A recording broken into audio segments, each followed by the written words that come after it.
The snow fell softly over New Terra Colony, each flake catching the holographic Christmas lights that decorated the settlement's main plaza. Anna stood beneath the crystalline archway of the meeting point, her scaled hands folded with uncharacteristic nervousness. She was Empress of the Drakari sovereignty, ruler of 17 star systems, commander of fleets that had conquered worlds. Yet tonight, she waited for a blind date with a human single father who was already 40 minutes late. Her reputation preceded her everywhere. The dragon woman Empress, they called her, 3 meters tall, with iridescent scales that shimmered between emerald and sapphire, horns that curved elegantly from her temples, and eyes that glowed with an inner fire. She had terrified diplomats, awed warriors, and commanded respect across the galaxy. But dating? That was a battlefield she had never successfully navigated. The dating app had seemed ridiculous at first. Interspecies Connect, finding love across the stars. Her advisor had suggested it after Anna's 500th birthday passed without a single romantic prospect. Perhaps, Your Majesty, the advisor had ventured carefully, you might find connection with someone who doesn't know your titles first.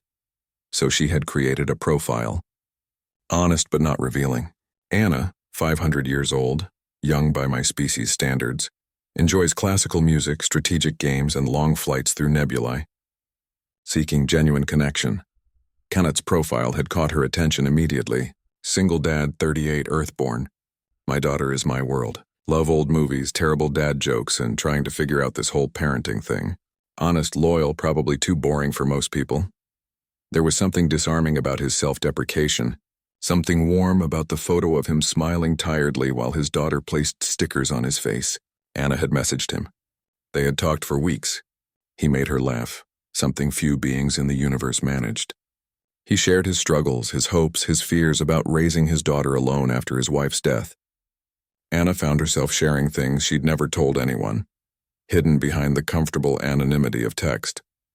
Tonight was supposed to be their first meeting. Christmas Eve, he'd said, was the only night his daughter was with her grandparents. Anna checked her communicator again, 45 minutes late. The other patrons of the Plaza Cafe were staring. Some recognized her, how could they not? Others simply gawked at her alien form. She felt the familiar weight of isolation settling over her shoulders like a cloak. Perhaps this had been foolish. Perhaps someone like her wasn't meant for Anna? She turned. A human man stood there, breathless, his jacket dusted with snow. He was average height for his species, with tired eyes and premature gray threading through his dark hair. His clothes were rumpled, and there was what appeared to be glitter in his hair. Kanat, she replied, her deep voice barely above a whisper. I am so sorry I'm late. He bent over, hands on his knees, catching his breath. My daughter's school Christmas play ran long. Then there was an accident on the transit line, and then... He looked up at her properly for the first time and froze. Here it comes, Anna thought. The fear, the awe, the disappointment. But Kanat's face broke into a tired, genuine smile. You waited.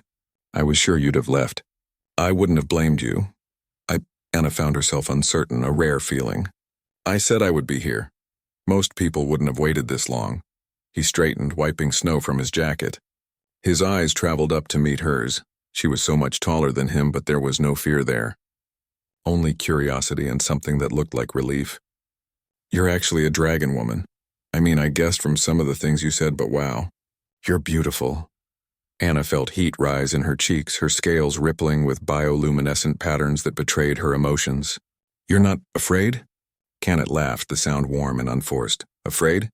Anna, I've been a single parent for 3 years. I once had to negotiate with a 6-year-old about why she couldn't bring a small space slug home as a pet. It had 17 tentacles and acid saliva. You're going to have to try harder than scales and horns to scare me. Despite herself, Anna laughed, a rich, rumbling sound that made nearby pedestrians turn in surprise. When was the last time she'd laughed like that? Besides, Kanat continued, his expression softening, I've been talking to you for weeks. I know you. The real you.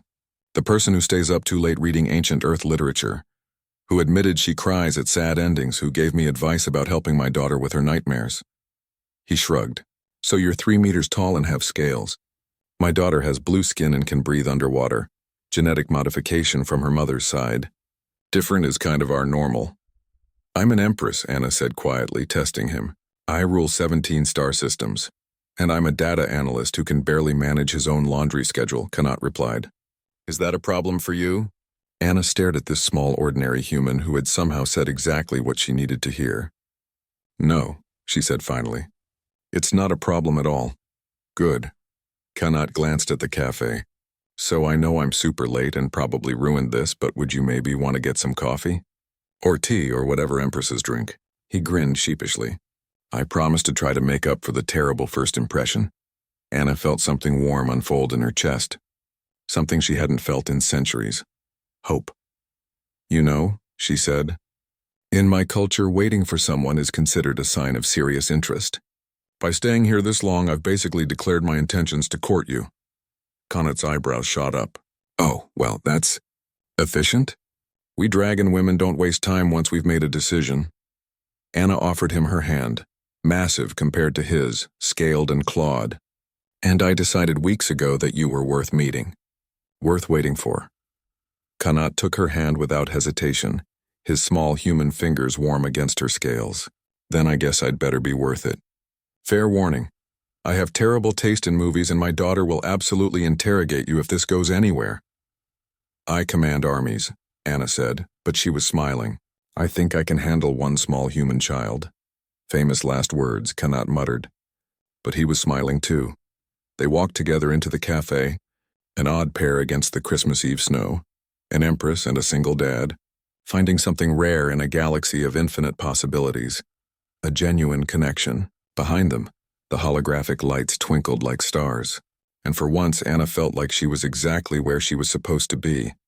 Not on a throne, not commanding fleets, but here sharing a simple cup of coffee with someone who saw her. Just Anna. And that was enough.